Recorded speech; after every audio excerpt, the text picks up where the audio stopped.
Sekarang kita sudah tahu bahwa kesehatan Putin semakin menurun. Karena itu dia ke Tiongkok untuk meminta Xi Jinping organ dari pasar gelap di sana. Tapi sekarang sepertinya otak Putin secara resmi sudah berhenti berfungsi. Penghinaan ini terjadi sangat terbuka. Dalam konferensi pers 27 November, dia mendapat pertanyaan sederhana. Namun saat menjawab, dia tiba-tiba lupa apa yang ingin dikatakan.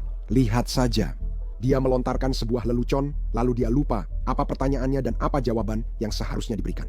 Dan Kirill Dmitriev. Kirill Dmitriev, apa pendapatmu tentang ini? Di Barat, ini sekarang menjadi skandal yang sangat panas, terutama di banyak media Barat. Sekarang ada serangan nyata ke Witkov. Bagaimana pendapatmu? Terima kasih. Kamu tahu, sejauh yang berkaitan dengan kebocoran-kebocoran ini, Kebocoran ini mungkin saja palsu. Mungkin itu memang percakapan yang didengar diam-diam. Menguping sendiri adalah tindakan kriminal.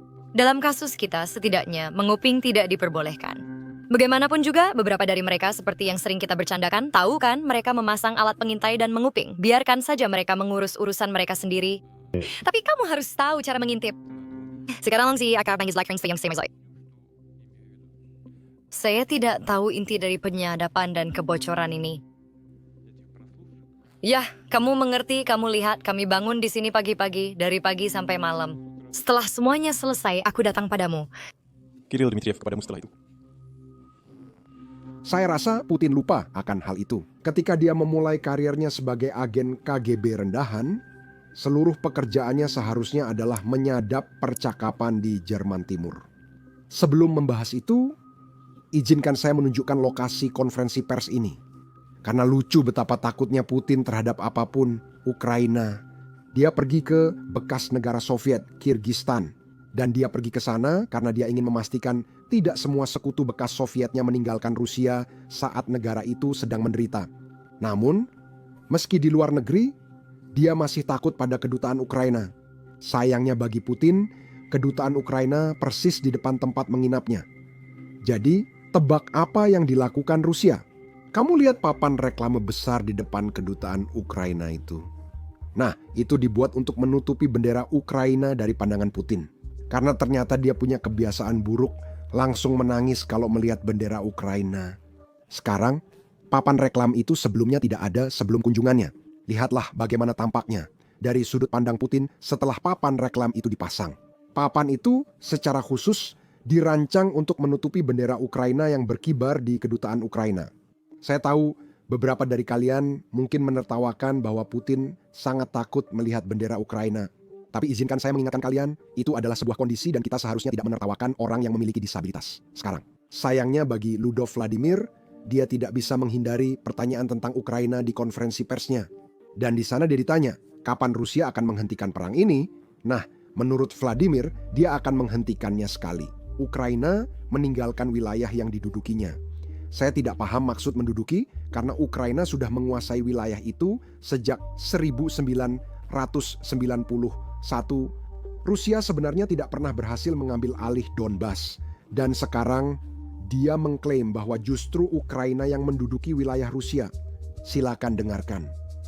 Dunia bertanya-tanya, apakah Vladimir Putin siap mengakhiri perang ini?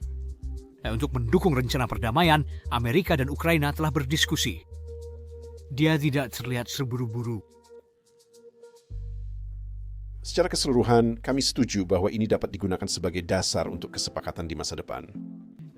Tapi akan tidak sopan bagi saya untuk membicarakan versi final dari sebuah rencana karena memang belum ada.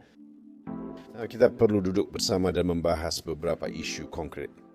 Semua harus dituangkan dalam bahasa diplomatik. Tidak ada kompromi dari Kremlin mengenai tuntutan teritorial utamanya. Namun, Ukraina begitu saja menyerahkan kepada Rusia bagian-bagian Donbas yang sejauh ini gagal direbut oleh tentara Rusia. Dan jika Ukraina meninggalkan wilayah-wilayah tersebut, permusuhan akan berakhir, kata Tuan Putin. Jika mereka menolak, kami akan memaksa dengan kekuatan. Menurut Putin, jika Ukraina tidak mundur dari wilayah yang diinginkan Rusia, tentara Rusia akan mengambil alihnya. Saya yakin itu akan berjalan sesuai rencana. Bagaimanapun juga, ini adalah operasi militer khusus 3 hari, dan alasan operasi militer 3 hari ini masih berlangsung adalah karena Operasi ini sangat sukses. Kenapa harus dihentikan sekarang? Menurut Putin, dia bersedia berperang untuk semua wilayah yang dia inginkan. Bahkan jika itu berarti dia harus berperang sampai orang Ukraina terakhir. Saya tidak tahu apakah tentara Rusia setuju, tapi siapa peduli, mereka tak punya suara soal ini.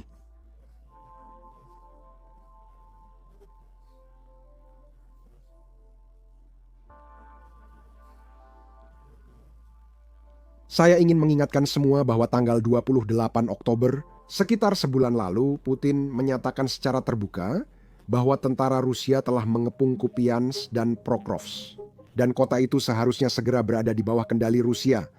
Nah, hari ini tanggal 29 November dan Rusia masih belum menguasai kota itu. Saya tidak tahu apakah jadwal Rusia sama dengan di sini. Mungkin Putin maksudnya lain ketika dia bilang kota itu akan segera menjadi milik Rusia, tapi kenyataannya kota itu masih belum dikuasai Rusia. Bagi propagandis Rusia, apa yang terjadi di medan perang tak penting, yang mereka pedulikan hanya ucapan Putin. Kini Putin mengatakan akan segera menguasai Ukraina. Mereka kembali ke jadwal baru. Menurut seorang propagandis di Inggris, saya pikir saat Natal, Rusia akan ada di ibu kota Ukraina, Kiev. Dengarkan ini. Jadi itu tergantung berapa lama semua ini berlangsung. Tapi dengan kecepatan kemajuan seperti ini, Terence,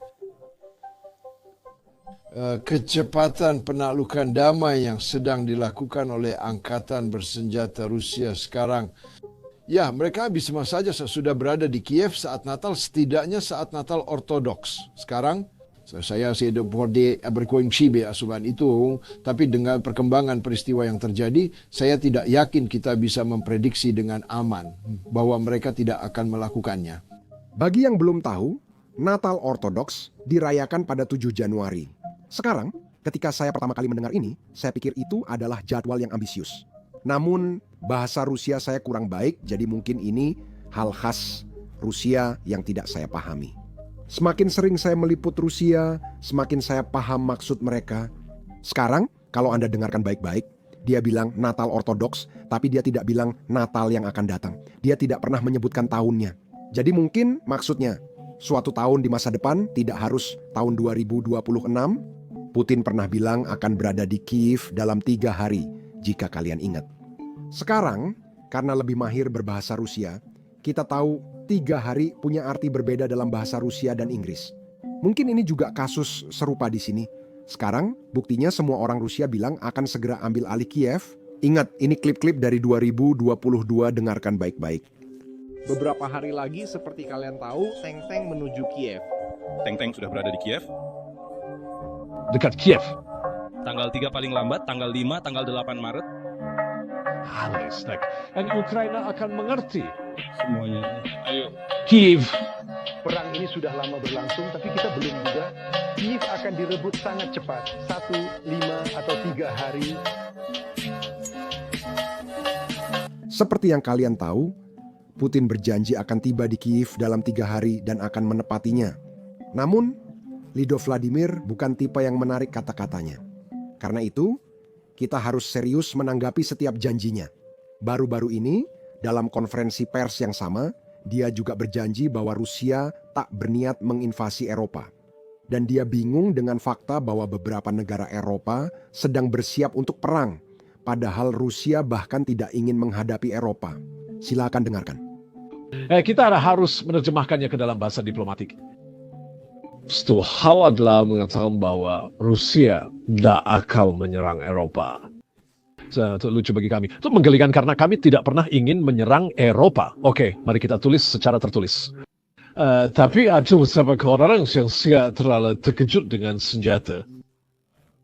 Saya tidak tahu, mungkin ada penjahat. Negara-negara yang memberitahu penduduk Eropa Bahwa Rusia akan menyerang Eropa dan kita harus memperkuat pertahanan kita. Saya tidak yakin apakah mereka melayani kepentingan industri militer atau mungkin mereka pada dasarnya mencoba meningkatkan peringkat politik mereka. Sangat sulit untuk dikatakan. Tapi sekarang jangan kita lupakan. Ini Putin yang sama yang pernah berjanji tidak akan mengubah konstitusi Rusia demi menjabat lebih dari 2 periode. Tebak apa? kita benar-benar punya ini secara tertulis, yaitu buku yang dirilis Putin pada 2000, tepat sebelum dia mengikuti pemilihan setelah menggantikan Yeltsin. Dalam buku ini, dia berjanji tidak ingin jadi tsar berikutnya. Namun, 26 tahun kemudian, dia masih berkuasa. Saya pikir janji itu punya arti berbeda dalam bahasa Rusia sekarang. Dia berjanji tidak akan masuk Crimea atau mengambil alih Ukraina, tapi semua janji itu tidak ditepati. Bukan salah dia, teman-teman. Kita saja yang tidak mengerti bahasa Rusia yang dia gunakan. Jadi kita yang harus disalahkan. Ngomong-ngomong soal buku ini, kami akan merilis video pembahasannya dalam beberapa hari. Tapi di buku ini, dia juga membahas tentang masa-masa awalnya sebagai agen KGB. Dan salah satu pekerjaannya sebenarnya adalah menyadap di Jerman Timur. Tapi sekarang Putin sudah berubah. Sekarang dia terang-terangan menyatakan siapapun yang menyadap percakapan harus dipenjara. Dengarkan ini. Mengenai kebocoran, seperti yang mereka katakan, itu bisa palsu atau bisa juga menjadi sebuah percakapan yang disadap, merupakan tindakan kriminal. Tindakan di Rusia, ngomong-ngomong, tidak bisa hanya menguping. Menurutku para penguping itu pasti beringawas urusan mereka sendiri. Lebih baik. Meski mencoba memata-matai seseorang, kamu tetap seharusnya melakukannya. Dengan keterampilan. Aku tidak tahu pasti sifat kebocorannya. Terima kasih. Kamu lihat sendiri aku sedang sibuk hari ini. Kami punya pertemuan dengan Pak Witkoff sebelum ke Anchorage, lalu aku pergi ke Alaska. Pastikan negosiasi. Dan kami telah berbicara. Itu tidak berhasil sama sekali. Secara keseluruhan, kami sudah saling memahami. Aku dapat itu kesan bahwa kami penjara. Di mana posisi kami. Dan apa yang seharusnya dilakukan untuk menghentikan perang. Dan kami, Presiden Trump dan saya, kembali ke ibu kota kami. Karena kami harus berpikir dan berkonsultasi sekutu dengan kementerian kami, dengan sekutu kami, dan setelah itu kami untuk melanjutkan percakapan. Lavrov dan Rubio bertemu di New York di sela pertemuan majelis umum, dan mereka memang memiliki percakapan adalah.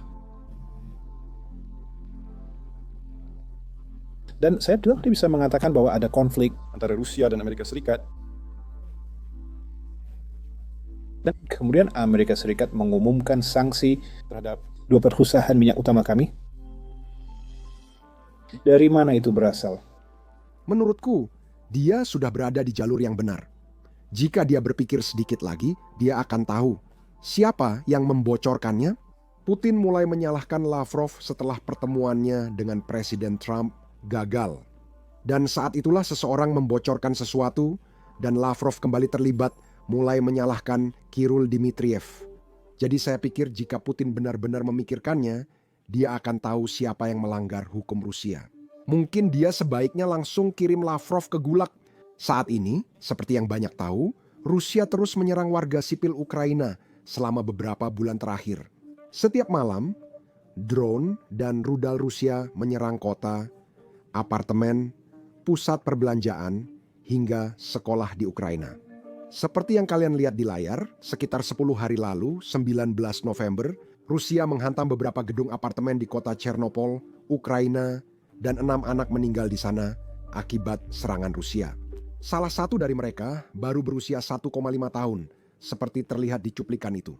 Ini adalah strategi Rusia yang disengaja untuk menekan masyarakat Ukraina agar mereka menyerah dan kehilangan keinginan untuk berjuang. Ini sebab Rusia menyerang sekolah di Ukraina dan baru-baru ini kami laporkan mereka gunakan drone untuk menyerang taman kanak-kanak saat proses belajar berlangsung. Karena itu, kami bekerja sama dengan United 24 dan memulai kampanye sendiri untuk membantu anak-anak Ukraina. Kampanye ini berfokus pada perlindungan lingkungan belajar di sekolah-sekolah Ukraina. Bantu dengan donasi lewat tautan di deskripsi atau kode QR di layar. Uang yang Anda donasikan akan digunakan untuk memberikan kesempatan bagi para siswa di seluruh Ukraina selama perang ini masih berlangsung. Ini berarti tempat perlindungan bom modern untuk sekolah dan generator listrik agar siswa tetap belajar meski Rusia menyerang infrastruktur energi Ukraina dan segala hal lain yang mungkin dibutuhkan agar proses pendidikan dapat terus berjalan tanpa gangguan di masa serangan.